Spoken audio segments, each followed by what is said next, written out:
বিদেশে পণ্য পাঠিয়েও প্রতারণার কারণে রপ্তানির অর্থ দেশে আনতে পারছে না বহু পোশাক কারখানার মালিক। রপ্তানির বিপরীতে এরকম প্রায় 20,000 কোটি টাকা বিদেশে আটকে থাকার দাবি করেছে এই খাতের রপ্তানিকারক সংগঠন বিজিএমইএ। এর পেছনে বায়ারদের পাশাপাশি বাইং হাউস, শিপিং এজেন্ট এবং ফ্রেট ফরওয়ার্ডদের যোগসাজশ দায়ী এমন অভিযোগ রপ্তানিকারকদের।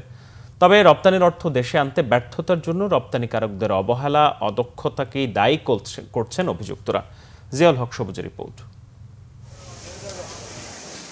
বায়ারদের অর্ডার অনুযায়ী বিশ্বের বিভিন্ন ব্র্যান্ডের পোশাক তৈরি করে প্রায় শতভাগ কারখানা। তাদের শর্ত অনুযায়ী নির্ধারিত সময়ের মধ্যে পণ্য রপ্তানিতে আপ্রাণ চেষ্টা চালান তারা, কিন্তু পণ্য রপ্তানি করেও অর্থ বুঝে পান না অনেক রপ্তানিকারক। অস্ট্রেলিয়ার নামকরা ফ্যাশন খুচরা বিক্রেতা মোজাইক ব্র্যান্ডের কাছে এমন অর্থ আটকে আছে প্রায় $2 কোটি। এমন প্রায় 3 কোটি টাকার পণ্য পাঠিয়ে 1 টাকাও ফেরত পাননি কে গার্মেন্টস লিমিটেড। চট্টগ্রামের মেলো ফ্যাশনের রপ্তানি করা প্রায় 4 কোটি টাকাও আটকে গেছে প্রতারণায়। প্রায় একই রকম প্রতারণার শিকার বেজ ফ্যাশনও। এভাবেই আটকে গেছে প্রায় 2 ডজন রপ্তানিকারকের অর্থ। এমন এক অসহায় অবস্থা, কারণ এই ইন্টারন্যাশনাল যে সিস্টেমে হয়, আমরা যেভাবে প্রতারণার শিকার হচ্ছে সেটা হচ্ছে যেমন buyer, buying house, freight forwarders এবং শিপিং লাইন্স, এরা সবাই মিলে কাজটা করছে। ছোট ছোট ফ্যাক্টরি, তারা সমস্ত সময় একটা স্ট্রাগলিং থাকে, তারা কিছু কম্প্রোমাইজ করে ফেলে। এই কম্প্রোমাইজের সুযোগগুলো নিচ্ছে এই যে 4টা নেক্সাস। এখানে কিছু কিছু অসাধু বাইং হাউস আছে, তারা মিলে এই যোগসাজশে, বায়ারদের সাথে যোগসাজশে এই কাজগুলো করে। ফ্রেট ফরওয়ার্ডে কী করলো, কনসার্নের অ্যাড্রেসটা চেঞ্জ করে দিল।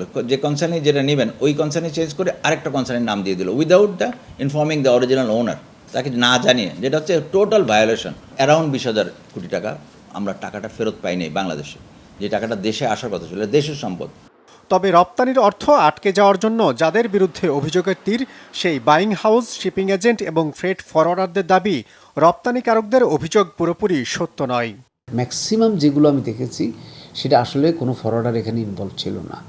এটা বেসিকলি বায়ারগুলোই কিন্তু আসলে খুব নটোরিয়াস, এবং আমাদের বিজিএমইর ভাইরা ওনারা ভালো করেই জানেন যে ওনাদের অনেকগুলো বায়ার আছে যারা এই ধরনের কাজ করেছে এবং অনেক এক্সপোর্টারকে তারা অনেক বেশি হয়রানি করেছে। এক ধরনের স্ক্যাম আছে, কিন্তু এই যে এই আমাদের ফ্যাক্টরি দু একটাও তারা কিন্তু এই ধরনের স্ক্যামের মধ্যে পড়ে গেছে। কিন্তু কিছু বায়ার আছে যে তারা আসলে এগুলো কিন্তু সঠিক বায়ার না। এরা এইভাবে নিয়ে কোনো একটা দুইটা শিপমেন্ট হয়তো ঠিকমতো করে, পরে কয়েকটা শিপমেন্ট নিয়ে পরে তারা কিন্তু আসতে কোনোভাবেই ফর্জ ডকুমেন্ট দিয়ে কাস্টম ক্লিয়ারেন্স করে তারা কিন্তু মাল নিয়ে যায়।